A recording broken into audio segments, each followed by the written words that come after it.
గారు అలాగే మరి కాసేపట్లో తాడూరి శ్రీనివాస్ జాయిన్ అవుతున్నారు బీఆర్ఎస్ పార్టీ నుంచి.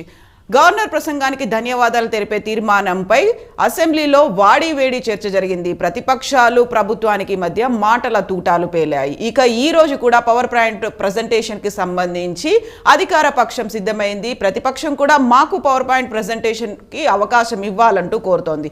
ఏం జరగబోతోంది? అంతే హాట్ చర్చ ఉంటుందా? మనం రామచంద్రారెడ్డి గారితో మాట్లాడదాం. రామచంద్రారెడ్డి గారు, గుడ్ మార్నింగ్ అండి. గుడ్ మార్నింగ్ అండి. సో ఇప్పుడు పవర్ పాయింట్ ప్రెజెంటేషన్ కి తమకు అవకాశం ఇవ్వాలని బీఆర్ఎస్ పార్టీ కూడా కోరుతోంది. దశాబ్దంలోనే శతాబ్దం అభివృద్ధి చేశాము అనేది మీరు కేవలం ఓన్లీ ఫెయిల్యూర్స్ ని చూస్తున్నారు, ఎక్కడైతే అప్పులు జరిగాయో అక్కడ మాత్రమే చూస్తున్నారు అనేది బీఆర్ఎస్ వాదన. ఇప్పుడు అసెంబ్లీలో ఒక్క నిమిషం కూడా చాలా విలువైనటువంటి సమయం. ఈ సమయాల్లో గత 10 సంవత్సరాల సుదీర్ఘ కాలంలో టిఆర్ఎస్ అలియాస్ బీఆర్ఎస్ పార్టీకి ఎంతో టైం తీసుకున్నారు. వాళ్ళే ఒకళ్ళు ఇచ్చింది కాదు, స్పీకర్ గారు ఇచ్చింది కాదు, వాళ్ళ యొక్క విధానాలతోనే ఎంతో టైం తీసుకున్నారు. అప్పుడు తెలంగాణ ప్రజలకి ఎడ్యుకేట్ చేయలేని వాళ్ళు, వాళ్ళకి విశదీకరించి చెప్పలేని వాళ్ళు ఇలా పవర్ పాయింట్ ప్రెజెంటేషన్ పేరు మీద వాళ్ళు చేసేది ఏంటి, చెప్పేది ఏంటి అన్నది ఒక సందేహం కలుగుతుంది. రెండోది ఏంటంటే గతంలో ఉన్నటువంటి ఫెయిల్యూర్స్ ఏదైతే ఉందో ముఖ్యమంత్రి గారు చేసే సమీక్ష మీద అనుక్షణం కూడా బయటకు వస్తున్నాయి. వాళ్ళ అధికారులే చెప్తున్నారు, ఇన్నాళ్ళు కూడా మా నోట్లు కట్టేయబడ్డాయి, మా సూచనలు సలహాలు తీసుకోలేదు, కాబట్టి మేము ఏం చేయలేకపోయింది. ఈ రోజున ఉన్నటువంటి వాస్తవిక పరిస్థితులు అని చెప్పేసి తెలంగాణ ప్రజలు నివ్వెరపోయేలా, తెలంగాణ ప్రజలు ఆశ్చర్యపోయే విధంగా కూడా ఉన్నటువంటి ఆ రిపోర్ట్లను బయటకు తీసుకొస్తుంటే వాటి గురించి యావత్ తెలంగాణ సమాజానికి మేము ఇవాళ పాలక పక్షంగా తీసుకొచ్చి చూపించాల్సినటువంటి బాధ్యత ఉంది. బాధ్యత ఉన్నది, అదే విధంగా అవసరం కూడా ఉంది. ఈ అవసరము బాధ్యతను దృష్టిలో పెట్టుకొని పవర్ పాయింట్ ప్రెజెంటేషన్ ద్వారా తెలంగాణ రాష్ట్రం యొక్క వాస్తవిక ఆర్థిక పరిస్థితి ఏంది, సామాజిక పరిస్థితి ఏంది, రాజకీయ పరిస్థితి ఏంది, ఈ అంశాలన్నింటిని కూడా క్రోడీకరించుకుంటూ అన్నిటిని కూడా తెలియజేయాల్సినటువంటి అవసరానికి ప్రభుత్వం ఈ రోజున పవర్ పాయింట్ ప్రెజెంటేషన్ అని చెప్పేసి యావత్ తెలంగాణ బిడ్డలకు చూపించడానికి ప్రయత్నం చేస్తుంటే మళ్ళీ పోటీగా మేము కూడా పవర్ పాయింట్ ప్రెజెంటేషన్ చేస్తామని చెప్పేసి ఏదో మేము అసత్య ప్రచారం చేస్తామని చెప్పేసి ఈ రోజున మాట్లాడుతున్నాం. మేము ఒకటే అడుగుతున్నాం, దానికి పవర్ పాయింట్ ప్రెజెంటేషన్ అవసరం లేదు. సింపుల్ గా మేము అడిగినటువంటి అంశాలేను, డబుల్ బెడ్రూమ్ ఇల్లు తీసుకోండి, మీరు 3,60,000 డబుల్ బెడ్రూమ్ ఇల్లు కట్టిస్తున్నారు, ఎన్ని కట్టించని చెప్పండి. అదేవిధంగా దళితులకు 3 ఎకరాలు, ఎన్ని వేల ఎకరాలు ఇచ్చారు చెప్పండి. అదేవిధంగా విద్యార్థుల స్కాలర్షిప్లు, ఉద్యోగాల విషయాలు, ఈ విధంగా చెప్పుకుంటూ పోతే రైతుల దగ్గర మీ ధాన్యం కొనుగోళ్లు, అదేవిధంగా అవకతవకలు, సివిల్ సప్లైస్ కి కలిగినటువంటి నష్టం, ఇవన్నీ అంశాల గురించి కూడా అనుక్షణం కూడా కాంగ్రెస్ పార్టీ ప్రశ్నించి శ్వేతపత్రం విడుదల చేయమని చెప్పేసి ఇయ్యాలి కాదు, ఆ రోజున ప్రతిపక్షం ఉన్నప్పుడే మేము అడిగింది. మరి అయ్యాలలేంది, ఇవాళ వచ్చేసి కాంగ్రెస్ పార్టీ వాస్తవాలు బయటకు తీసుకొస్తుంది, మనం కూడా దాన్ని కప్పిపుచ్చడానికి పవర్ పాయింట్ ప్రెజెంటేషన్ కావాలి, టైం కావాలని చెప్పేసి అసెంబ్లీలో అడగటం అనేది హాస్యాస్పదం. మీకు ఇచ్చిన టైం 9 సంవత్సరాలు సుదీర్ఘకాలం ఇచ్చింది, 9 సంవత్సరాలు సుదీర్ఘకాలంలో చేయలేంది ఇవాళ వచ్చేసి అసెంబ్లీలో మీరు చేస్తారంటే అది ఒప్పుకునేది కాదు, దాంతోనే వచ్చేది లేదు, ఒరిగేది లేదు అని చెప్పేసి మేము భావిస్తున్నాం. ఏదేమైనా కానీ మా ముఖ్యమంత్రి గారు అదేవిధంగా మిగతా మంత్రివర్గ సహచరులతో కలిసి ఒక నిర్ణయం తీసుకొని స్పీకర్ గారికి మా యొక్క ఏమన్నా అభ్యర్థనలు ఉంటే మేము తెలియజేస్తే అక్కడ వారి యొక్క అనుమతితో ఏమైనా జరుగుతుందని చెప్పి, అంటే వారు అనుమతి ఇవ్వాల్సింది కాబట్టి వారికి విచక్షణ అధికారం ఉంది కాబట్టి ఏం జరుగుతుంది అన్నది లెట్స్. సో అక్కడ కాగ్ రిపోర్ట్లు ఇవన్నీ ఉన్నాయి, ప్రభుత్వం చేస్తున్నటువంటి నిధులు లేకపోతే చేసినటువంటి అప్పులు, వీటన్నిటికీ సంబంధించి బీఆర్ఎస్ ప్రభుత్వం, కేసీఆర్ ప్రభుత్వం గతంలోనే అన్ని రిపోర్ట్లు అందించింది కదా, కేవలం శ్వేతపత్రం ఇవ్వలేదు అనే దాని మీదే డిమాండా? ఇంకా కాగ్ అనేది ఒక యావత్ భారతదేశానికి సంబంధించింది అయినప్పుడు అందులో పూర్తి స్థాయిలో కూడా వాళ్ళు చెప్పలేకపోవచ్చు, కొన్ని అంశాలు అందులో మిస్ అయిపోవచ్చు, ఆ కొన్ని అంశాలు వాళ్ళకి ఇంపార్టెంట్ కాకపోవచ్చు, మాకు ఇంపార్టెంట్ కావచ్చు. మరి ఈ సందర్భాల్లో ఉన్న వాస్తవిక పరిస్థితులను అయితే ప్రభుత్వంగా మేము చెప్పాలి. ఎందుకంటే రేపు అనుభవించేది మేము ఏదైనా రిజల్ట్, రేపు ప్రజలు మమ్మల్ని ఏదైనా ఏం చేసినామని చెప్పేసి ప్రశ్నించినటువంటి క్రమంలో ఆ ప్రశ్న తలెత్తకుండా ఉండటం కోసము ఉన్నటువంటి ఆర్థిక పరిస్థితులు ఏంది, ఆర్థికంగా ఏ విధమైనటువంటి ఖర్చును మనం చేయగలుగుతాము, ఈ అంశాలన్నింటిని కూడా మనం చెప్పాల్సిన అవసరం ఉంది. చెప్పిన తర్వాత దీన్ని ప్రణాళికాబద్ధంగా మనం ముందుకు పోదాము, ఏ విధంగా ఎట్లా చేద్దామని చెప్పేసి మనం ప్రజలకి మనము ఒక సమాచారం ఇచ్చుకుంటూ కూడా మేము చేస్తున్నటువంటి పథకాలన్నిటిని కూడా ఒక ప్రజాస్వామ్యయుతంగా మంత్రివర్గ సహచరుల యొక్క సలహాతోని సూచనలతోని చేయడానికి అవకాశం ఉండదు.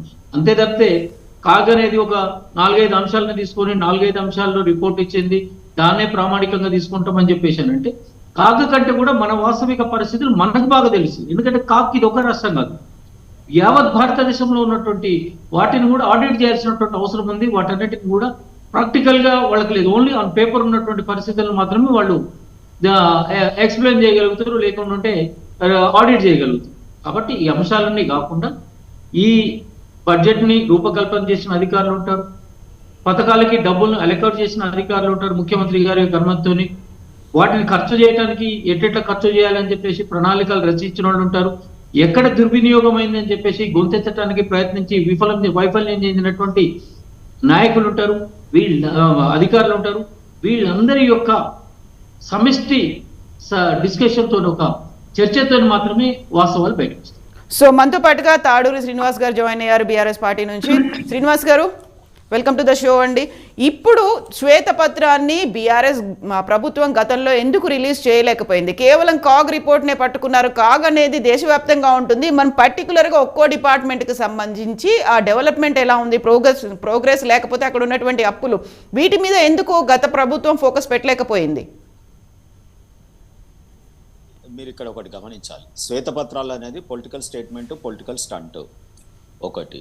రెండోది, అసెంబ్లీలో పొలిటికల్ స్టంట్స్ కంటే కూడా అక్కడ రాజ్యాంగం మనకు ఇచ్చినటువంటి అవకాశాలని, మా ఫ్రెండ్ అడ్వకేట్ గారికి కూడా నేను అంటే మనం కోర్టులో టెక్నికల్ పాయింట్స్ మీద, కాన్స్టిట్యూషన్ సెటప్ మీద మనం టెక్నికాలిటీస్ మీద పోతే బాగుంటుంది. కానీ ఇక్కడ కాగ్ రిపోర్ట్ని మీరు అనేక డిబేట్స్లో మన ఇద్దరమే కాగ్ రిపోర్ట్ వచ్చినప్పుడల్లా మమ్మల్ని ప్రభుత్వంలో ఉన్నాం కాబట్టి మీరు ఎన్నిసార్లు దూషించినారు, ఎన్నిసార్లు తప్పు పట్టినారు. కాగ్ రిపోర్ట్ మీదనే చర్చలు జరిగినాయి, డిబేట్స్ ఇవే టీవీలల్లో. కానీ ఈ రోజునేమో కాగ్ రిపోర్ట్ అథెంటికేట్ కాదు, కాగ్ రిపోర్ట్ దేశమంతా ఇస్తుంది కాబట్టి తెలంగాణలో ఇచ్చిన కాగ్ రిపోర్ట్ తప్పు, దేశమంతా ఇచ్చింది కరెక్టా, లేకపోతే మీ పాలిత రాష్ట్రాలలో ఇచ్చింది కరెక్టా? సో కన్వీనియన్స్ ఆర్గ్యుమెంట్ ఇక్కడ వద్దు. మనం నేనేమంటున్నా అంటే I want to see you as a pure politician, లేదా ఒక రాజకీయవేత్త లాగా నేను చూడాలనుకుంటున్నా. ఎందుకంటే అడ్వకేట్గా ఆల్రెడీ నేను చూస్తూ ఉంటాను కాబట్టి. సో మీరు పొలిటికల్గా ఇక్కడ మీరు మాట్లాడాల్సి వచ్చినప్పుడు అసెంబ్లీలో మీరు అంటా ఉన్నారు స్పీకర్ విచక్షణ అధికారం, మనకు తెలియంది కాదు కదా. లెజిస్లేచర్ పార్టీ ఎవరి చేతిలో ఉంటుంది, సభానాయకుడు ఎవరు, రేవంత్ రెడ్డి గారి కనసైగల మేరకే స్పీకర్లు ఈరోజు కాంగ్రెస్ పార్టీ తయారు చేసింది. దేశంలోనే ఏం చేసిందంటే స్పీకర్ వ్యవస్థల్ని, స్వయం ప్రతిపత్తి సంస్థల్ని కేంద్రంలో మీ ప్రభుత్వాలు ఎలుగబెట్టినటువంటి కాంగ్రెస్ బీజేపీ ఈరోజు స్వయం ప్రతిపత్తి సంస్థల్ని కానీ లేకపోతే వారి విచక్షణ అధికారాలను కానీ మనం ఉంచుకున్నటువంటి చూసినటువంటి దాఖలాలు ఎక్కడ లేవు. అక్కడ సీనియర్ జర్నలిస్ట్ గారు నవ్వుతున్నారంటే మీకు అర్థమవుతుంది కదా మనం ఏ రకంగా. అయితే ఇక్కడ కీలకంగా రాష్ట్ర ప్రభుత్వానికి సంబంధించి మీరు ఇక్కడ ప్రధానమైన డిమాండ్ ఉంది, పవర్ పాయింట్ ప్రెజెంటేషన్ మాకు అవకాశం ఇవ్వాలని. ఇక్కడ నాకు ఒకటి గుర్తొస్తుంది, సీఎం కేసీఆర్ కాళేశ్వరం ప్రాజెక్టుకి సంబంధించి తను day long power point presentation ఇచ్చారు, కానీ ఆ టైంలో ప్రతిపక్షాలకు అవకాశం ఇచ్చారా? డెఫినెట్ గా ఇస్తే ఏమైంది కూడా మీకు తెలుసు, మీరంతా విట్నెస్. నేనేమంటున్నా అంటే ఆ రోజు ఉత్తమ్ కుమార్ రెడ్డి గారు, జానారెడ్డి గారు ఏమన్నారంటే మీరు పవర్ పాయింట్ ప్రజెంటేషన్ సడన్ గా ఇస్తే మేము ప్రిపేర్ అయ్యి రావద్దా, మేము కూడా ఎక్స్పర్ట్స్ తో ఒపీనియన్ తీసుకొని వస్తాము.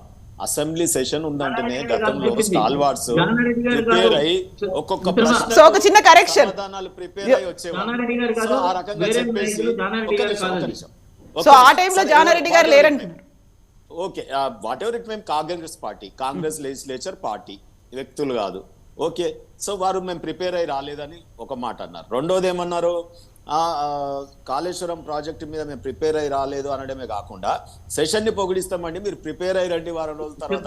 అయ్యా పండుగలు వచ్చినాయి, ఇంత టైం అయిపోయింది, మీకు మొర్రో ఈ అసెంబ్లీని చాలు, మీరు సెలవు ఇవ్వండి అని చెప్పి అడిగే రోజులు కూడా మనం తెలంగాణ రాష్ట్ర ప్రభుత్వం ఉన్నప్పుడు మేము ప్రతిపక్షాలకు సమయం ఇస్తామంటే అసెంబ్లీని తొందరగా ముగించమని వేడుకున్న రోజులు మనం చూస్తున్నాం. రెండోది ఏంటంటే సరే ఈ రోజు మీరు ఒకటి గమనించండి, శ్వేతపత్రం అంటున్నారు. శ్వేతపత్రాలు కావాలా? రేపు 2 నెలల్లో ఫిబ్రవరి మార్చిలో బడ్జెట్లో ఉన్నటువంటి బడ్జెట్ ప్రవేశపెట్టండి. అప్పులెన్ని, ఆమ్దాన్ ఎంత, స్టేట్ రెవెన్యూ ఎంత, మనం మీ ఎస్టిమేషన్స్ ఏంది, మీరు ఇచ్చిన పథకాలకు ఏ రకంగా మీరు విజనరీగా రేపు ఎట్లా బడ్జెట్ని అలొకేట్ చేస్తారు, ఏది మీది ప్రియారిటీ అనేది తెలిసిపోతుంది కదా 2 నెలల్లో. సో మీ ప్రియారిటీస్ ఏందో, మీ ప్రియారిటీ ఏంటి? యాక్చువల్గా 6 గ్యారంటీస్ మేము అడుగుతుంది అదే. మీ ప్రియారిటీ 6 గ్యారంటీస్ అయినప్పుడు రాహుల్ గాంధీ గారు చెప్పిన మొదటి సంతకం ఎక్కడ బాయ్? 24 గంటలలోనే మేము అమలు చేస్తామన్న స్కీమ్లు ఎక్కడ బాయే? మీరు మొదటి క్యాబినెట్లోనే మేము సంతకాలు పెట్టిస్తామన్న స్కీమ్స్ ఎటు బాయే? మేము గవి కదా అడుగుతున్నాం. మేము ఆల్రెడీ ప్రతి సంవత్సరం బడ్జెట్ ప్రవేశపెట్టినాం. బడ్జెట్ ప్రవేశపెట్టినప్పుడు మీ లెజిస్లేచర్ పార్టీ అయితే ఉంది కదా, జీరో కాదు కదా మీరు. మరి ఆ లెజిస్లేచర్ పార్టీ సభ్యులే ఇప్పుడు మంత్రులుగా ఉన్నారు కదా. మరి అప్పటి బడ్జెట్ కాపీలు చూసినా తెలిసిపోతుంది కదా అసలు రాష్ట్ర ఆదాయం ఎంత, ఖర్చు ఎంతనే కదా బడ్జెట్ అంటే. ఒకవేళ అది ఎస్టిమేషన్సే, మీరు బడ్జెట్లో కేటాయింపులు మస్తుగా చేస్తారు, రియాలిటీ ఎంత ఖర్చు పెట్టారో కావాలంటే ఇమీడియట్గా పద్ధతుల మీద పోయిన సంవత్సరం ఈ సంవత్సరం చర్చిస్తాం కదా, మరి అందులో తెలుస్తాయి కదా. అంతకన్నా అసెంబ్లీలో ప్రవేశపెట్టిన డాక్యుమెంట్స్ కంటే కాంగ్రెస్ పార్టీగా మమ్మల్ని బదలాం చేయడానికి పొలిటికల్ స్టంట్ శ్వేతపత్రాలు ఉపయోగపడతాయా ప్రజలకు? మీరు చెప్పండి. సో అదే రామచంద్రారెడ్డి గారు, ఇవి టైం పాస్ కార్యక్రమాలు. వారు ఇచ్చిన స్కీమ్స్ ని అమలు పరచడానికి వెసులుబాటు, టైం తీసుకుని అలవి కాని హామీలు ఇచ్చినారు కాబట్టి దానికి కొంత టైం కావాలి. కాబట్టి ఆ టైం బార్గెనింగ్ లో ప్రతిపక్షాల మీద దుమ్మెత్తిపోస్తూ అప్పులపాలైంది, మేము అందుకే ఇయ్యలేకపోతున్నామని చెప్పుకుని ఒక సాకులు వెతుక్కునే పనిలో ప్రజలకు ఇచ్చినటువంటి హామీలను అమలు పరచలేనటువంటి హామీలను తప్పించుకోవడానికి మాత్రమే ఈ రోజు కాంగ్రెస్ పార్టీ ఆడుతున్నటువంటి నాటకం. సో రామచంద్రారెడ్డి గారు, మీకు కావాల్సినటువంటి సమయం వెసులుబాటు కోసమే ఇలాంటి ప్రయత్నాలు చేస్తున్నారా? ఎస్, ఒక్కటి సింపుల్ చెప్తున్నానండి. గతంలో చేసిన పాపాలు ఊకినేపో ఉన్నది మా కాంగ్రెస్ పార్టీ ఈ రోజున శ్వేతపత్రం గురించి ఆలోచించే విధానంలోని దాని యొక్క ముఖ్య ఉద్దేశం. ఎందుకంటే ఈ రోజున ప్రభుత్వ సొమ్మును పందికొక్కుల్లా బుక్కి